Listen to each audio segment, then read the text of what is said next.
আজকে আমি তোমাদের কোরবাই আডাওয়ের লাস্ট নাম্বার 3টা শেখাবো। হ্যাঁ, পাটা করি ভালো করে দেখো। এটা আমার রাইট পা, হাফ সিটিং বসবো। তেই তেই দি দি তেই তেই, লেফটে তেই তেই দি দি তেই তেই। তাহলে আমি যদি রাইট পা রাইট সাইড করি তাহলে রাইট পা আগে ফেলবো, দিদি তেইটা উল্টো পায়ে হবে। আর মাথায় রাখবে হাত তেইগুলোতে হাত চেঞ্জ হবে, তেইগুলোতে।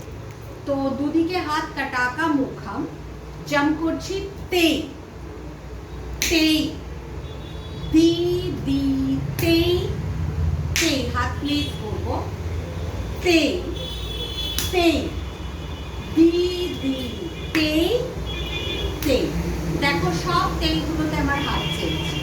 তেই তেই দি দি তেই তেই তেই তেই দি দি তেই তেই। এটা কোরবাই আডাওয়ের লাস্ট। তাহলে আজকে আমাদের কোরবাই আডাও কমপ্লিট হয়ে গেল। প্র্যাকটিস করো।